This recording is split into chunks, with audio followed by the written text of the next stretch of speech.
Health மோசமாகும்ன்றது முன்னாடியே தெரிஞ்சது தான். இந்த விஷயம் மக்களுடைய கவனத்துக்கு வரணுன்றது தான் என்னுடைய குறிக்கோள். டிமாண்ட்ஸ் ஒன்று தான். குழந்தைகளுக்கு சேர வேண்டிய ஒரு நிதியை ஒன்றிய பாஜக அரசு நிறுத்தி வைத்திருக்கு. இது மக்கள் பேசும் பொருளாக மாற்ற வேண்டும். காலவரையற்ற உண்ணாவிரதம்ன்றது அவர் தெரியும். இது ஏதோ ஒரு தனிநபர் சாகசத்திற்காக நடத்துகின்ற போராட்டம் அல்ல. தலைவருக்கு உடல்நிலை, என்னுடைய உடல்நிலை சரியாக இருக்கணுன்றது அவருடைய எண்ணம். எடுத்த விஷயம் நல்லது தான், உடல்நிலையை பாருங்கள். கிட்டத்தட்ட 4 லட்சம் மாணவர்கள் இந்த ஆண்டு மட்டுமே இதனால் பாதிக்கப்பட்டிருக்கிறார்கள். கல்வி கட்டணங்கள் வழங்கப்படாததால் அவர்கள் பள்ளிகளிலே சேர்க்கப்பட இயலாத ஒரு சூழல் இருக்கிறது. இந்த உண்ணாவிரதம் இது ஒரு பேசும் பொருளாக ஆக்கியிருப்பது எனக்கு மனநிலை வலிக்கிறது. ஆனாலும் இது முன்னாடி கொண்டு போகணும். அதில் கண்டிப்பாக முனைப்போடு இருக்கும். Holidays-nale adu namma GT Holidays da.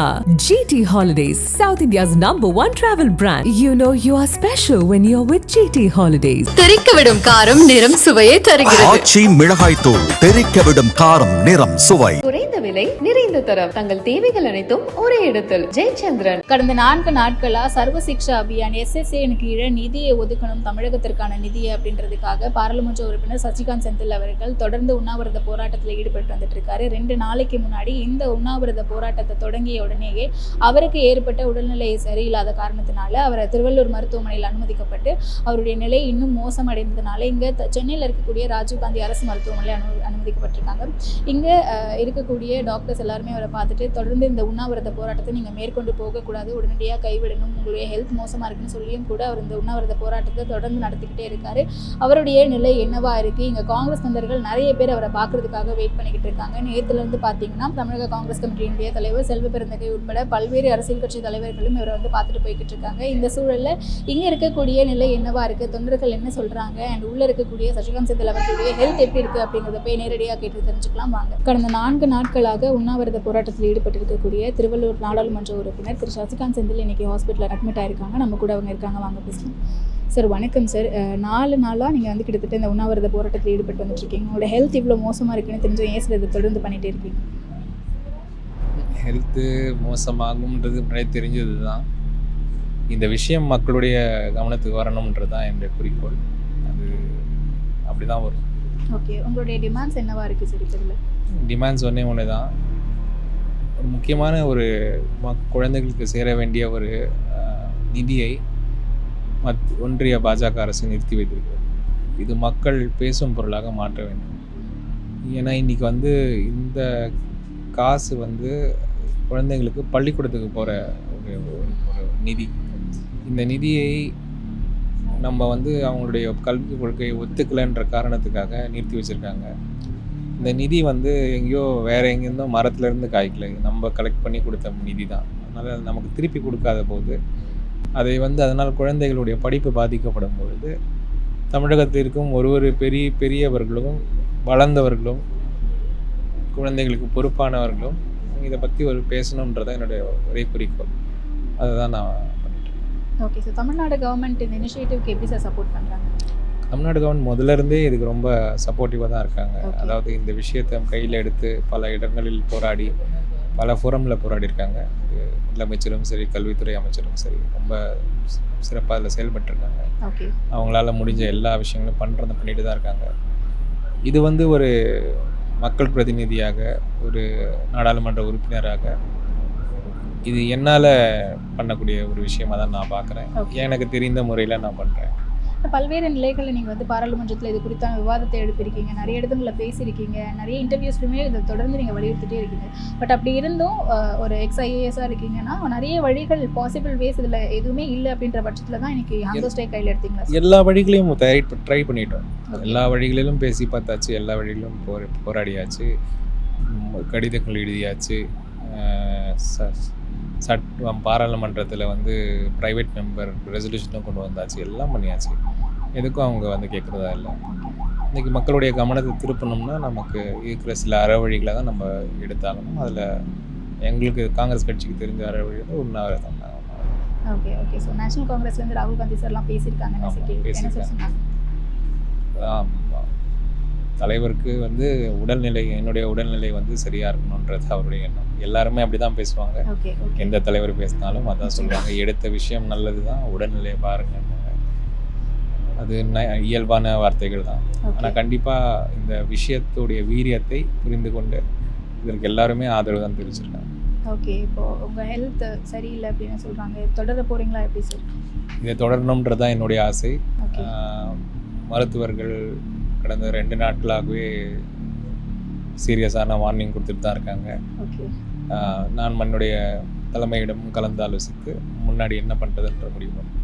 Okay sir, போராட்டமும் நல்லபடியாக. ஆனால் மனதளவில் இந்த போராட்டம் இந்த முறையில் இல்லை என்றால் வேறு முறையில் கண்டிப்பாக தொடரும். இந்த உண்ணாவிரதம் இதை ஒரு பேசும் பொருளாக ஆக்கியிருப்பது எனக்கு மனநிறைவை அளிக்கிறது. ஆனாலும் இதை முன்னாடி கொண்டு போகணும், அதில் கண்டிப்பாக முனைப்போடு இருப்போம். நிச்சயமாக வெற்றியடைய வாழ்த்துக்கள் சார்.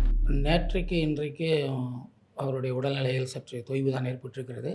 நேற்று இரவு 10 மணி அளவில் அவருக்கு லேசான மயக்கம் வருவதாக சொன்னார். உடனடியாக மருத்துவர்கள் அவரை பரிசோதித்தார்கள்.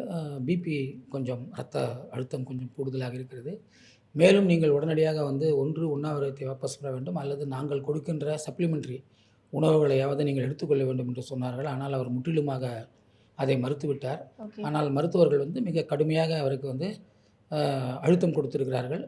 தயவுசெய்து நீங்கள் ஒன்று ஓரல் ஃபுட் எடுக்கணும், அப்படி இல்லைனா சப்ளிமெண்ட்ரி ஃபுட்டை இதிலையாவது சலைன் வழியாகவாது எடுக்கணும்னா. ஆனால் இதுவரையில் அவர் அதற்கு ஒப்புக்கொள்ளவில்லை. இப்போது மத்தியில் ஆட்சி செய்து கொண்டிருக்கக்கூடிய மோடி தலைமையில் பிஜேபி அரசு பார்த்தீங்கன்னா இப்போ கிடையாது. 2014ஆம் ஆண்டு ஆட்சிக்கு வந்த காலத்திற்கு மக்களுக்கு விரோதமான பல சட்டங்களையும் திட்டங்களையும் ஏற்றுக்கொண்டிருக்கிறாங்க.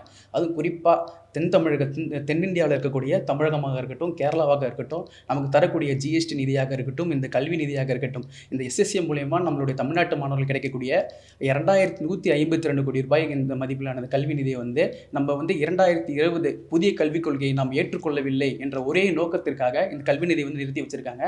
அதற்காக மரியாதைக்குரிய திருவள்ளூர் நாடாளுமன்ற உறுப்பினர் அண்ணன் சசிகாந்த் செந்தில் அவர்கள் இந்த ஆர்ப்பாட்டத்தை இந்த அறவழியில் இந்த உண்ணாவிரத போராட்டத்தை முன்னெடுத்திருக்காங்க. கடந்த 4 நாட்களாக நாங்களும் சமூக வலைதளங்களில் பார்த்துக்கிட்டு வரோம், செய்திகளில் பார்த்துக்கிட்டு வரோம். அண்ணன் கடந்த 4 நாட்களாக எதுவுமே உண்ணாமல் இதை எதிர்த்து இது எதற்காக இந்த நோக்கத்துக்காக அவர் பண்ணியிருக்காருன்னா, இது ஒரு சாதாரண ஒரு எம்பி பண்ணுற ஒரு போராட்டமாக மட்டும் இல்லாமல் இது மக்களுடைய போராட்டமாக மாறணும். தமிழ்நாடு மாணவர்களை குறிவைத்து அவர்களுடைய அந்த சமூக நீதியினுடைய வளர்ச்சியில் தடை செய்வதற்காக இப்படிப்பட்ட கல்வி நிதியை தர மறுக்கின்றார்கள். கூட இருக்கும் யாருக்குமே தெரியாமல் ஒரு திடீரென்று நம்ம குழந்தைகளுக்காக இனி நம்மளாவது பேசுவோம், நம்மளாவது குரல் கொடுத்துருவோம், இனி எங்கேயும் போவோம், நம்ம முதல்ல உட்காருவோம் அப்படின்னு சொல்லிட்டு அவரையாகவே முடிவு பண்ணி உட்காந்தது தான் இந்த உண்ணாவிரத போராட்டத்தின் முதல் ஆரம்பமே.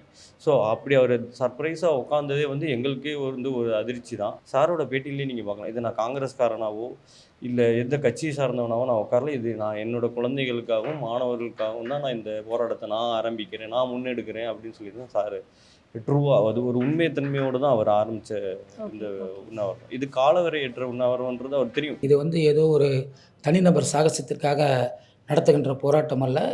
இது ஏதோ வெறும் நிதி மட்டும் பெற வேண்டும் என்பதற்காக அல்ல. சமரச சிக்ஷா அபியான் என்கின்ற அந்த திட்டம் இன்றைக்கு புதிய கல்விக் கொள்கைகள், அதாவது NEP நியூ எஜுகேஷனல் பாலிசி என்று சொல்லுவார்கள், அந்த திட்டத்தின் மூலம் ரைட் டு எஜுகேஷன், அந்த கட்டாய கல்வி உரிமை சட்டம் இன்றைக்கு தடுத்து நிறுத்தி வைக்கப்பட்டிருக்கிறது. கிட்டத்தட்ட 4 லட்சம் மாணவர்கள் இந்த ஆண்டு மட்டுமே இதனால் பாதிக்கப்பட்டிருக்கிறார்கள். ஏன்னா அந்த போர்ட்டல் இன்றைக்கு முடக்கி வைக்கப்பட்டிருக்கிறது. ஆகவே அந்த 4 லட்சம் மாணவர்களுக்கான அந்த கல்வி கட்டணங்கள் வழங்கப்படாததால் அவர்கள் பள்ளிகளிலே சேர்க்கப்பட இயலாத ஒரு சூழல் இருக்கிறது. ஏற்கனவே இடைநிற்றல் பிரச்சனைகள் பல கிராமங்களிலே பல்வேறு பகுதிகளில் இருக்கிறது. ஆகவே எதிர்கால சந்ததி பாதிக்கப்படக்கூடாது. குறிப்பாக ஒடுக்கப்பட்ட, பிற்படுத்தப்பட்ட பட்டியலின மாணவர்கள் தான் இதில் கடுமையாக பாதிக்கப்பட்டிருக்கிறார்கள்.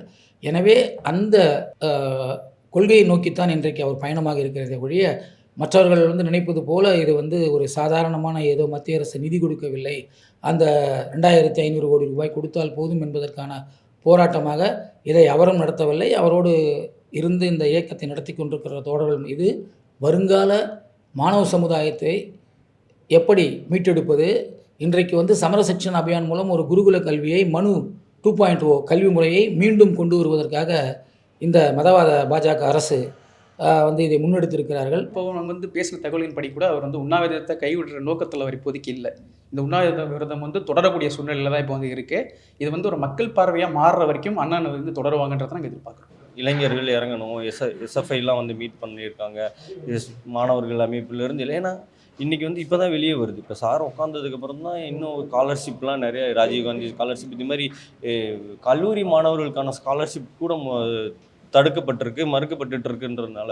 ஸோ இதை வந்து ஒரு ஒட்டுமொத்த மாணவர்கள், ஒட்டுமொத்த கல்வி சமுதாயம், யார் யாரெல்லாம் டிபெண்டான எஜுகேஷன் சிஸ்டமோ அவங்க எல்லாருமே ஒன்று கூடி இதை வந்து அடுத்த ஒரு புஷ் கொடுத்தா மட்டுமே தான் பாஜகவின் செவிகளில் அது போய் சேரும். இதை வந்து நீங்கள் தனிநபர் போராட்டமாக ஒரு பாராளுமன்ற உறுப்பினராக மட்டும் நீங்கள் இதை பார்க்கக்கூடாது.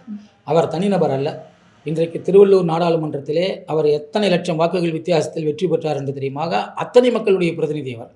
அப்போது அத்தனை மக்களுடைய குரலாகத்தான் அவர் இன்றைக்கு ஒலித்து கொண்டிருக்கிறார். இன்றைக்கு தமிழகத்திலே மட்டுமல்ல, தென்னகத்திலேயே அதிக வாக்கு வித்தியாசத்திலே, இந்தியாவிலேயே அதிக வாக்கு வித்தியாசத்தில் வெற்றி பெற்ற ஒரு பாராளுமன்ற உறுப்பினராகத்தான் நாம் அவரை பார்க்கிறோம்.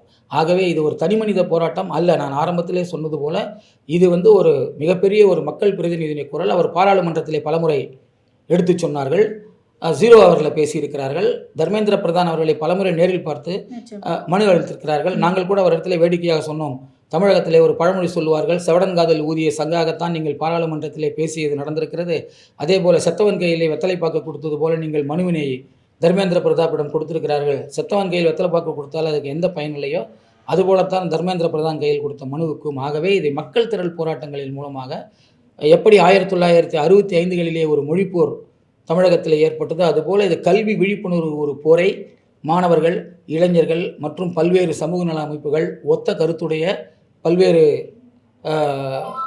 இயக்கங்கள், அரசியல் கட்சிகளோடு இணைந்து இவர் எடுக்க வேண்டும். Holidays-nale adu namma GT Holidays da. GT Holidays, South India's #1 travel brand. You know you are special when you're with GT Holidays. தெரிக்கவிடும் காரம் நிறம் சுவையை தருகிறது. ஆச்சி மிளகாய் தூள் தெரிக்கவிடும் காரம் நிறம் சுவை. குறைந்த விலை நிறைந்த தரம், தங்கள் தேவைகள் அனைத்தும் ஒரே இடத்தில். ஜெயச்சந்திரன்.